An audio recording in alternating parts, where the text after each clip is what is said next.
Day 3, last game of the day. Croatia against Nigeria. So Croatia, 1998 bronze medalist. They hadn't progressed as much since that mesmerising run in 1998 in the France World Cup. Croatia, they only secured their place at this tournament behind Iceland with a 2-0 victory in Ukraine. A 1-1 draw at home to Finland has signalled the end for the previous manager, and this enabled Iceland to take control of the group and progress as a group winners. They were forced into, they had to contest a playoff, a two-legged playoff with Greece. Fortunately, it went their way and they were 4-1 victors over the hapless Greeks. Going into this tournament, they had players of quality that played in some of the best clubs around the world. You had Modric, who was playing slightly deeper for Croatia than he does for Real Madrid, and he was appearing in his 6th tournament. I think 4 of the 10 players who had the highest number of caps were on the field today. There was no Luka because I think there was a game plan to combat the speed of the Nigerians.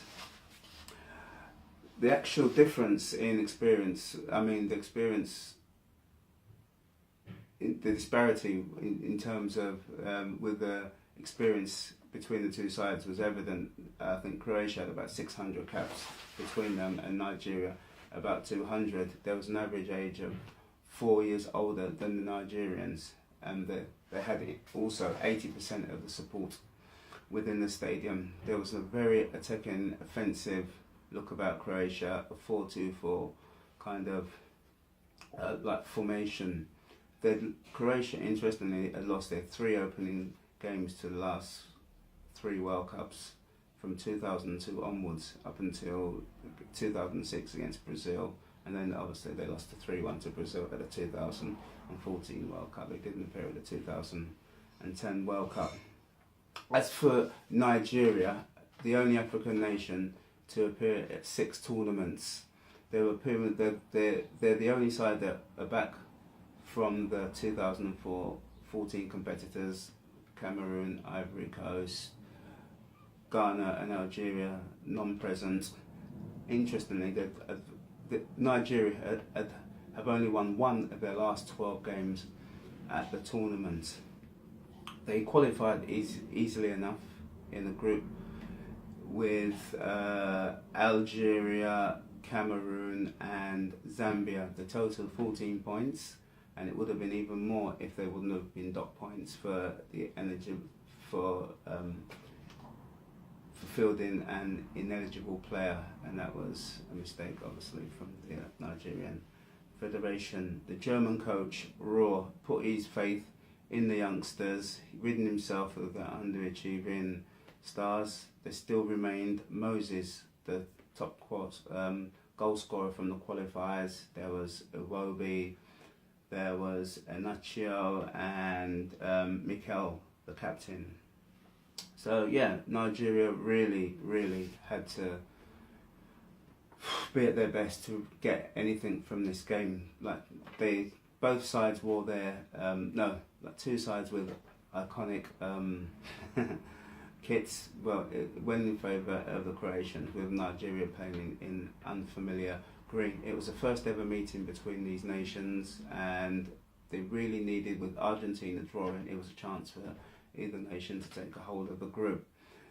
The game started, Croatia showing fine movements, Nigeria holding tight but somehow looking uncohesive, very slightly erratic.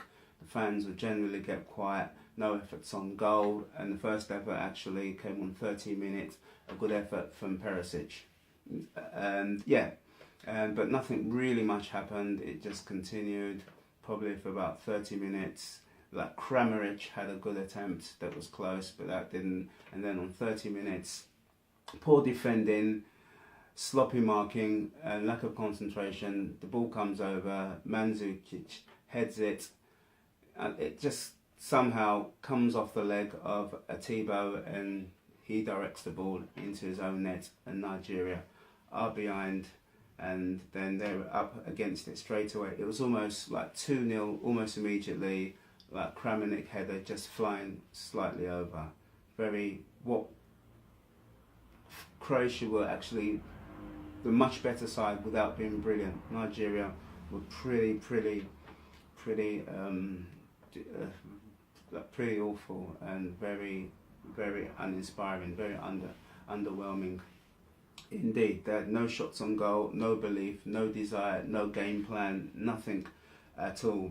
And the only thing was Lovren's just blocking the ball, as I mentioned, from Iwobi just before the end. They really needed to up it for the second half, but there didn't seem much change. There was as lethargic as ever, and it should have been over but Paris, somehow the ball was side-footed in front of goal, and Nigeria let off the hook in a big way. And Agallo should have done better himself. He just headed straight into the hands of the keeper.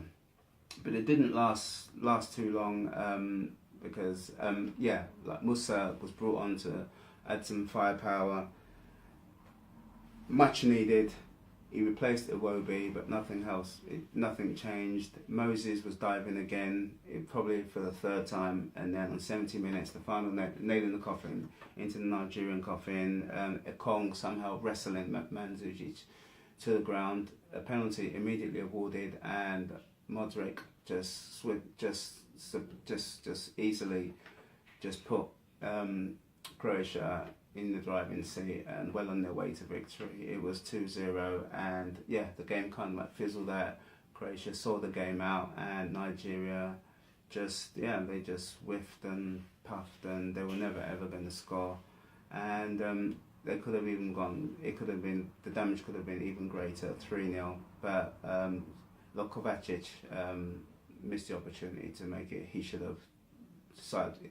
He should have played it for an easy tap in for 3-0. So as for Nigeria, they were showing no conviction. There wasn't much hope, and there didn't seem much possibility that they could beat either Argentina or Iceland. I think Nigeria are probably on their way home. They really need to take a look at themselves and just show their fans that they really want to be at this World Cup and compete. The performance today was totally unacceptable, and I feel sorry for their fans. Just like everybody else, Croatia have put themselves in good stead for the game against Argentina.